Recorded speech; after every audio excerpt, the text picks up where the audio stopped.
Bom dia, boa noite, boa tarde. É com muita alegria, com muita satisfação que retorno ao nosso projeto. É o nosso grande projeto de estar fazendo a leitura do nosso evangelista São Marcos. E hoje, neste dia maravilhoso, ao qual Deus permitiu esta rica e preciosa oportunidade de estar com você, minha amiga, de estar com você, meu amigo, preparados para ouvir o que diz Marcos, o capítulo 8, neste dia, nesta rica e preciosa oportunidade que eu venho trazer para você a palavra lida sobre o evangelista Marcos, capítulo 8. Naqueles dias, havendo uma grande multidão e não tendo o que comer, Jesus chamou a si os seus discípulos e disse-lhes: Tenho compaixão da multidão, porque há 3 dias que estão comigo e não tenho o que comer. E se os deixar ir em jejum para suas casas, desfalecerão no caminho, porque alguns deles vieram de longe. E os seus discípulos responderam-lhe: De onde poderá alguém satisfazê-lo de pão aqui no deserto? E perguntou-lhe: Quantos pães tens? E disseram-lhe: 7. E ordenou à multidão que se assentasse no chão. E tomando os 7 pães, e tendo dado graças, partiu-os e deu aos seus discípulos para que os pusesse diante deles, e puseram-nos diante da multidão. Tinham também alguns peixinhos, e tendo dado graças, ordenou que também lhes pusesse diante.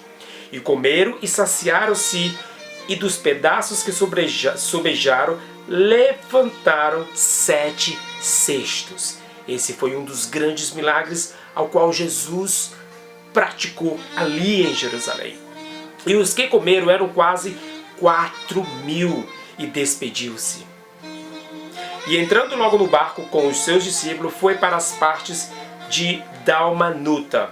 E saíram os fariseus e começaram a disputar com ele, pedindo-lhe para o tentarem um sinal do céu. E suspirando profundamente em seu espírito, disse: Por que pede esta geração um sinal? Em verdade vos digo que esta geração não se dará sinal algum. E deixando-se, tornou a entrar no barco e foi para o outro lado. E eles se esqueceram de levar pão e no barco não tinha consigo senão o pão. E ordenou-lhe dizendo: Olhai e guardai-vos do fermento dos fariseus e do fermento de Herodes.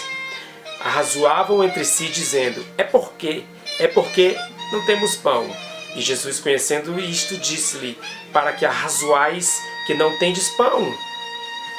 Não consideraste nem compreendeste ainda, tendes ainda o vosso coração endurecido.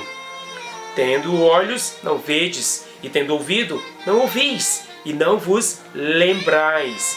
Quando partiu os 5 pães entre os 5.000, quantas alcofas cheias de pedaços levantaste? Disseram-lhe: 12. E quanto parti os 7 entre os 4.000, quantos cestos cheios de pedaços levantaste? E disseram-lhe: 7. E ele lhes disse: Como não entendais ainda? E chegou a Betsaida e trouxeram-lhe um cego e rogaram-lhe que o tocasse. E tomando o cego pela mão, levou-o para fora da aldeia e cuspindo-lhe nos olhos e impondo-lhe as mãos, perguntou se lhe via alguma coisa. E levantando-se os olhos, disse: Vejo os homens, pois o vejo como árvore que andam. Depois disto, tornou a pôr-lhes as mãos sobre os olhos e o fez olhar para cima, e ele ficou restaurado e viu a todos claramente. E mandou para sua casa, dizendo: Nem entres na aldeia, nem o digas a ninguém na aldeia. E saiu Jesus e seus discípulos para as aldeias de Cesareia de Filipe, e no caminho perguntou aos seus discípulos, dizendo: Quem dizem os homens que eu sou? E eles responderam: João Batista, e outros Elias, mas outros um dos profetas. E ele lhes disse: Mas vós, quem dizeis que eu sou? E respondendo Pedro lhe disse: Tu és o Cristo. Tu és o Cristo. E admoestou-os para que a ninguém dissessem aquilo dele. E começou a ensinar-lhe que importava que o Filho do Homem padecesse muito e que fosse rejeitado pelos anciões e os príncipes dos sacerdotes e pelos escribas e que fosse morto, mas que depois de 3 dias ressuscitaria. E dizia abertamente estas palavras. E Pedro tomou a parte e começou a repreendê-lo. Mas ele, virando-se e olhando para os seus discípulos, repreendeu a Pedro, dizendo: retira-te diante de mim, Satanás, porque não compreendeste as coisas que são de Deus, mas as que são dos homens. E chamando a si a multidão com os seus discípulos, disse-lhe: se alguém quiser vir após mim, negue-se a si mesmo, e tome a sua cruz, e siga-me. Porque qualquer que quiser salvar a sua vida, perdê-la-á. Mas qualquer que perder a sua vida por amor de mim e do Evangelho, esse o salvará. Pois que aproveita ao homem ganhar todo o mundo e perder a sua alma? Pois que aproveitaria ao homem ganhar todo o mundo e perder a sua alma? Ou que daria o homem pelo que resgate da sua alma? Quanto qualquer que entre está essa geração adúltera e pecadora se envergonhar de mim e das minhas palavras, também o Filho do Homem se envergonhará dele, quando vier na glória de seu Pai para os santos anjos. Porquanto qualquer que entre esta geração adúltera e pecadora se envergonhar de mim e das minhas palavras, também o Filho do Homem se envergonhará diante quando vier na glória do seu Pai com os santos anjos. Amém? Esta foi a leitura de Marcos capítulo 8. E uma pergunta eu faço: você tem envergonhado de levar a bandeira, de levar o nome de Jesus Cristo na sua vida? Você tem negado o nome de Jesus diante da sua comunidade? Você tem abertamente falado de Jesus para os seus amigos lá na escola? Você tem tido a coragem de anunciar esse evangelho vivo e eficaz aos seus amigos aí no seu trabalho? Olha, se a resposta é você tem rejeitado, cuidado, Jesus ele pode também te rejeitar, assim quando ele vir na glória diante dos anjos. Hoje você tem a oportunidade de não rejeitar Jesus, mas de abertamente falar dos grandes feitos que Deus tem feito na humanidade e na sua vida desde já. Fale de Jesus, rasgue mesmo o nome de Jesus para os seus amigos, para as suas parentelas, para os seus amigos de escola.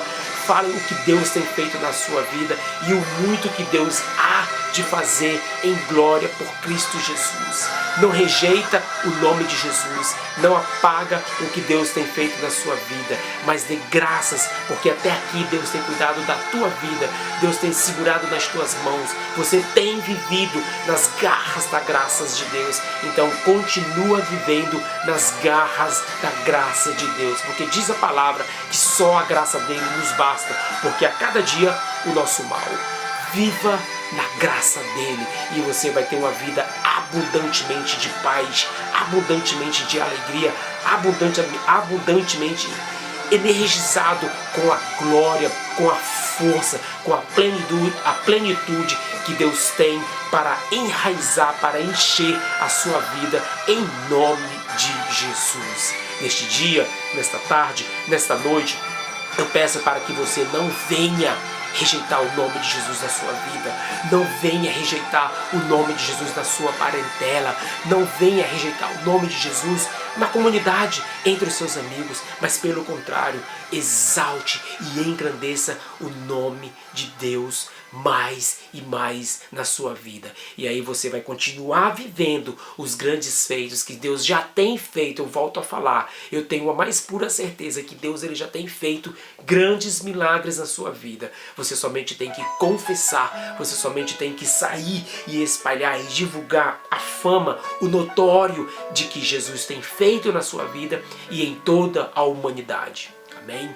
Que Deus ele possa ser muita e muita luz para você, que Deus ele possa te usar no seu trabalho, que Deus ele possa te usar no seu serviço, na sua escola, na sua comunidade, no meio da sua parentela. É a sua mãe que não aceitou Jesus? Depende de você. É o seu pai que não levantou a mão ainda para Cristo? Depende de você. São os seus irmãos que não andam com você? que não frequenta a mesma igreja que você está indo, depende de você. Importa que o nome dele seja pregado nos 4 cantos do mundo. Ide por todo mundo e pregai o evangelho a toda criatura. Porque o que adianta você ganhar o mundo todo se você não falar do amor de Deus? O que adianta você ganhar o mundo todo se você não viver na presença de Deus? Pense nisso, meu irmão. Pense nisso, minha irmã. Seja um canal de adorador de Deus aqui na terra, para que na vida vindoura Deus possa ser muito mais na sua vida. E uma coroa de vitória Deus estará te entregando em nome de Jesus. Vai nessa paz, porque Deus ele é por você e Deus ele é com você. Amém, amém e amém.